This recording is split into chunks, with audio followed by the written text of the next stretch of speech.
আউযু বিল্লাহি মিনাশ শাইতানির রাজিম। বিসমিল্লাহির রহমানির রহিম। আজকে সেকেন্ড ইলেকট্রিক্যাল এর class, subject English, subject code 65712। আজকে আমরা শিখব ন্যারেশন। ন্যারেশন অর্থ হচ্ছে উক্তি।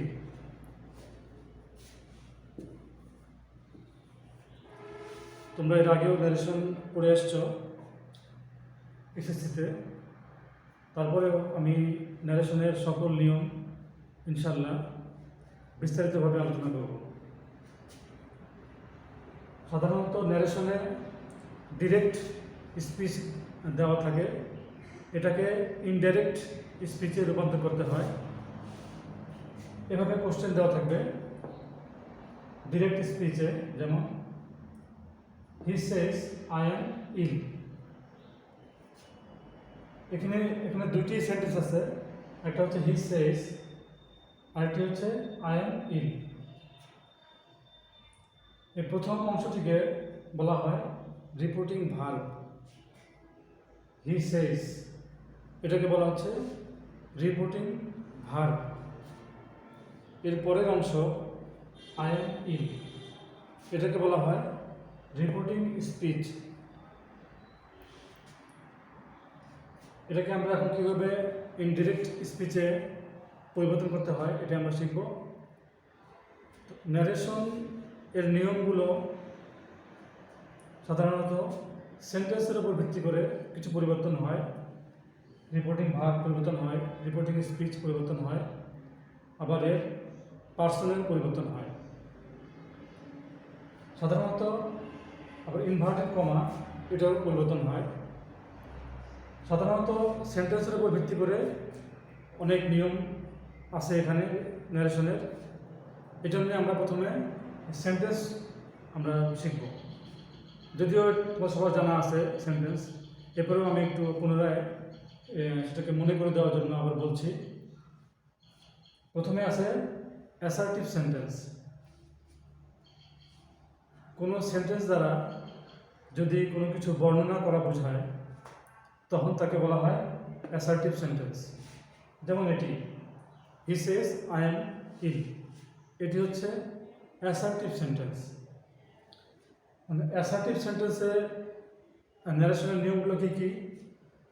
যেমন অ্যাসার্টিভ সেন্টেন্সে রিপোর্টিং ভার্বটা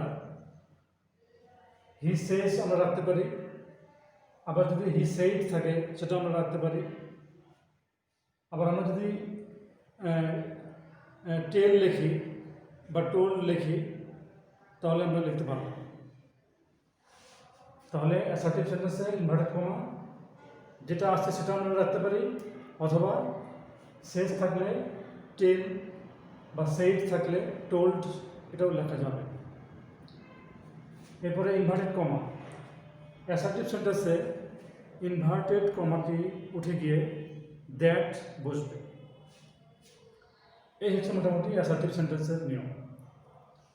এরপর হচ্ছে ইন্টারোগেটিভ সেন্টেন্স।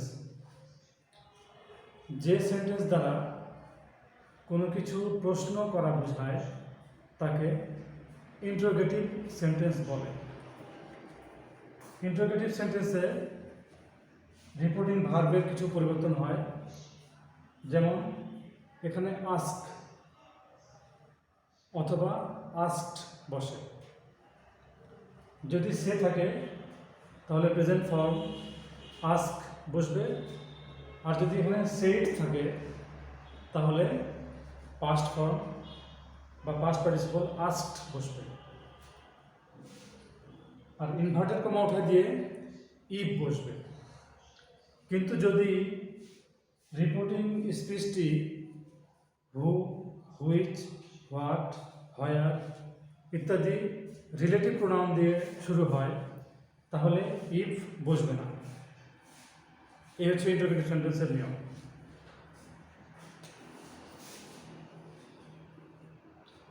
এরপরে আমরা শিখব ইম্পারেটিভ সেন্টেন্স। যে সেন্টেন্স দ্বারা আদেশ, অনুরোধ, উপদেশ ইত্যাদি বোঝায় তাকে ইম্পারেটিভ সেন্টেন্স বলে। ইম্পারেটিভ সেন্টেন্সের ক্ষেত্রে রিপোর্টিং ভার্বের কিছু পরিবর্তন হয়।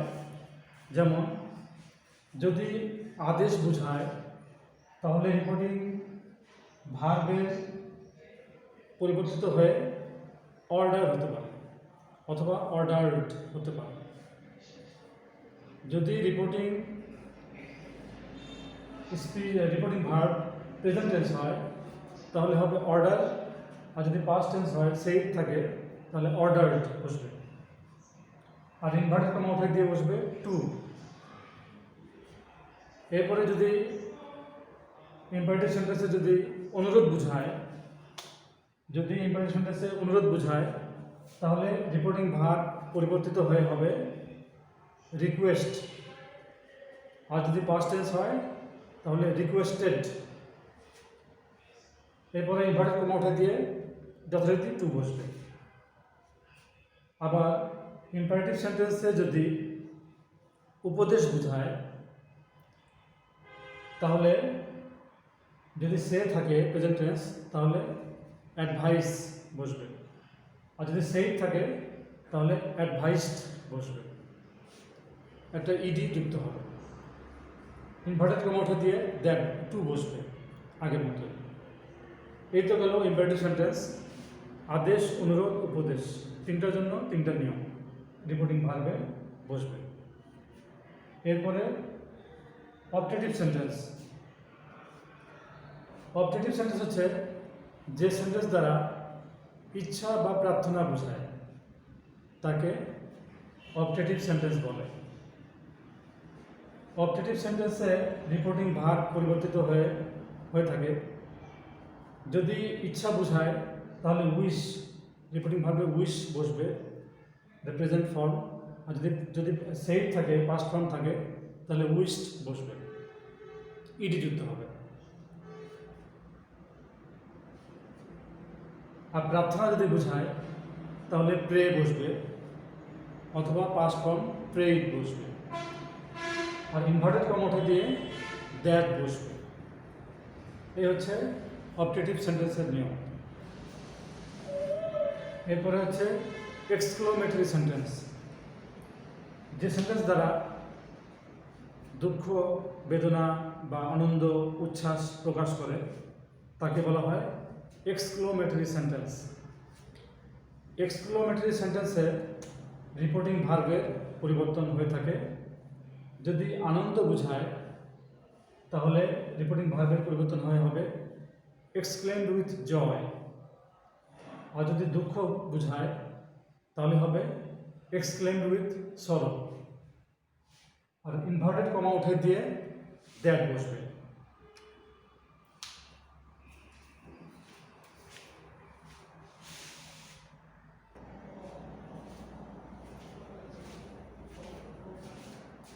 এবারে আমরা শিখব নাম্বার এবং পার্সনের পরিবর্তনের নিয়ম। ন্যারেশনে সাধারণত first person me, I, me, we, us, our, we ইত্যাদি ফার্স্ট পার্সন, এগুলো ডিরেক্ট ইনডাইরেক্ট স্পিচে নাম্বার, পার্সন ও জেন্ডার অনুসারে পরিবর্তন হয়। আমি আবার বলছি, ফার্স্ট পার্সন যেমন I, me, we, us, our ইত্যাদি ইনডাইরেক্ট ন্যারেশনে নাম্বার, পার্সন ও জেন্ডার অনুসারে পরিবর্তন হয়। ঠিক তেমনিভাবে second person you, are, your, you, your ইত্যাদি ইনডাইরেক্ট ন্যারেশনে নাম্বার, পার্সন ও জেন্ডার অনুসারে পরিবর্তন হয়। কিন্তু থার্ড পার্সন যেমন হি, সি, ইট, হিজ, হার ইত্যাদি ইনডাইরেক্ট ন্যারেশনে পরিবর্তন হয় না।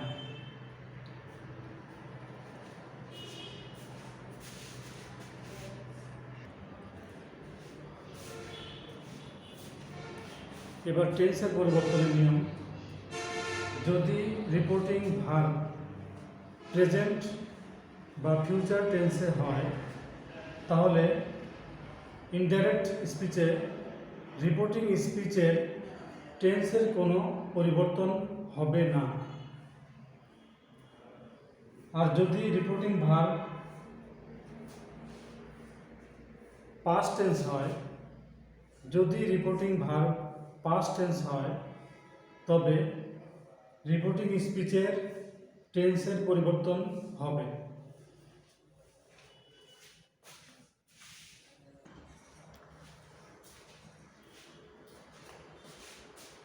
এবারে আমরা টেন্সের পরিবর্তনের নিয়ম দেখব। আমরা জানি যদি রিপোর্টিং ভার্ব পাস্ট টেন্সে থাকে তাহলে রিপোর্টিং স্পিচের টেন্সের পরিবর্তন হবে। এবং কেমন করে হবে? যদি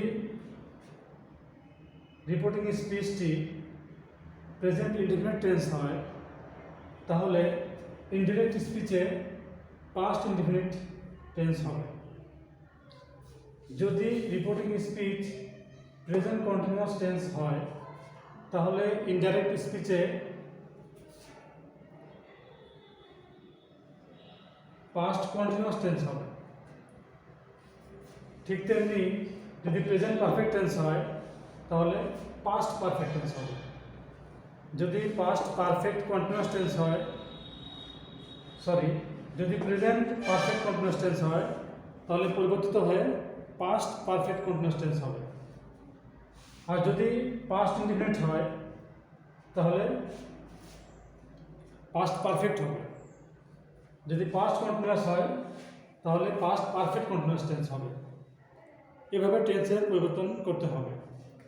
এছাড়াও কিছু পরিবর্তন হতে পারে, যেমন শ্যাল থাকলে শুড, উইল থাকলে উড, ক্যান থাকলে কুড, মে থাকলে মাইট, হ্যাভ বা হ্যাজ থাকলে হ্যাড বসে।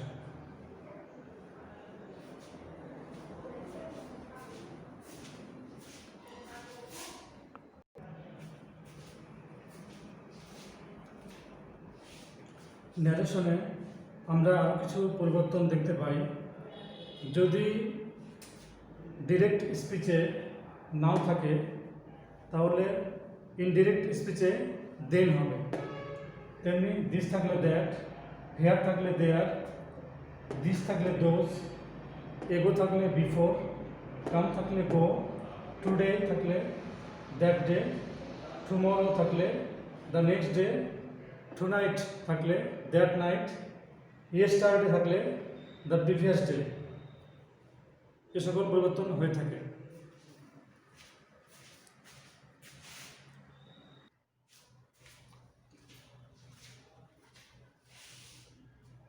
এবারে আমরা সরাসরি ন্যারেশনে যাব।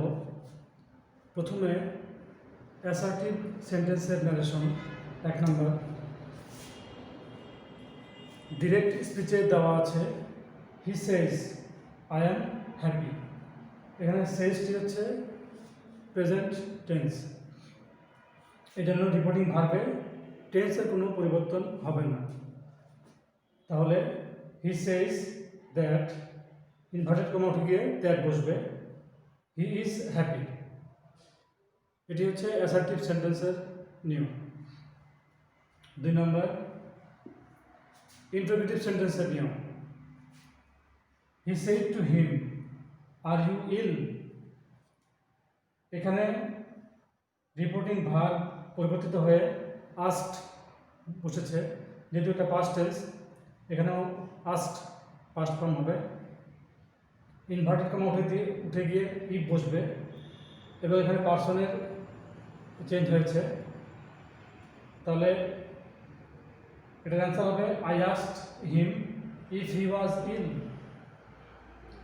যেহেতু এখানে রিপোর্টিং ভার্বটি পাস্ট ফর্ম, সে কারণে রিপোর্টিং স্পিচের টেন্সের পরিবর্তন হয়েছে। এরপরে imperative sentence. The teacher said to me mind your lesson. এটি হচ্ছে ইম্পারেটিভ সেন্টেন্স। তাহলে এখানে দ্য টিচার অ্যাডভাইস, এখানে সেইডের পরিবর্তে অ্যাডভাইস হয়েছে ইম্পারেটিভ সেন্টেন্স। আদেশ, অনুরোধ, উপদেশ, এটি উপদেশ, এই জন্য এখানে অ্যাডভাইস হয়েছে। দ্য টিচার অ্যাডভাইসড, সেইটা হচ্ছে পাস্ট ফর্ম, এই জন্য এখানে অ্যাডভাইসড হয়েছে। মি, ইনভার্টেড কমা উঠে গিয়ে টু বসেছে। মাইন্ড, মাই লিসন, এখানে ছিল ইয়োর লিসন, কিন্তু এখানে হচ্ছে মাই লিসন। আমরা জানি সেকেন্ড পার্সন থাকলে সেটা চেঞ্জ হয়, এই জন্য এখানে মাই হয়েছে। শুধুমাত্র থার্ড পার্সন চেঞ্জ হয় না। এরপরে objective sentence, we said long live our president. যেহেতু এখানে প্রার্থনা করা বোঝানো হয়েছে, এই জন্য এখানে প্রেইড বসেছে। ইচ্ছা বুঝাইলে উইশড বসত, তাহলে we prayed that, inverted comma উঠে গিয়ে দ্যাট বসেছে। Our president might live long. এরপরে exclamatory sentence, the boy said alas I am undone. এটি একটি দুঃখজনক ঘটনা, এই জন্য এখানে বসেছে এক্সক্লেমড উইথ সরো। যদি এখানে কোনো আনন্দদায়ক ঘটনা ঘটত তাহলে এখানে বসত exclaimed with joy. Inverted comma উঠে গিয়ে দ্যাট বসছে, এবং যেহেতু এখানে রিপোর্টিং ভার্বটি পাস্ট ফর্মে রয়েছে, তাই এখানে রিপোর্টিং স্পিচটিও পাস্ট ফর্ম মানে ওয়াজ বসেছে। যদি রিপোর্টিং ভার্বটি প্রেজেন্ট বা ফিউচার টেন্সে হয় তাহলে রিপোর্টিং স্পিচের টেন্সের কোনো পরিবর্তন হবে না, এটা আমরা আগে শিখেছি, সেই হিসাবে এটা হয়েছে। তাহলে the boy said alas I am undone, এটার ইনডাইরেক্ট স্পিচ হবে the boy exclaimed with sorrow that he was undone. যদি এখানে কোনো আনন্দদায়ক ঘটনা ঘটত তাহলে এখানে হয়তো এক্সক্লেমড উইথ জয়। এই মোটামুটি ন্যারেশনের নিয়ম। আশা করি তোমরা সবাই সব কিছু বুঝতে পেরেছ। এরপরেও যদি কোনো বুঝতে অসুবিধা হয়, কোনো নিয়ম বুঝতে না পারো, তাহলে অবশ্যই কমেন্ট বক্সে আমাকে জানাবে, আমি উত্তর জানিয়ে দেবো। এছাড়াও আমার মোবাইল নাম্বার আছে তোমাদের কাছে, তোমরা মোবাইল করেও আমার কাছে জানতে পারবে, যে কোনো সমস্যা হলে আমাকে জানাবে। আর এটা প্র্যাকটিস করতে হবে, বারবার প্র্যাকটিস করতে হবে, নিয়মগুলো জানতে হবে, শিখতে হবে।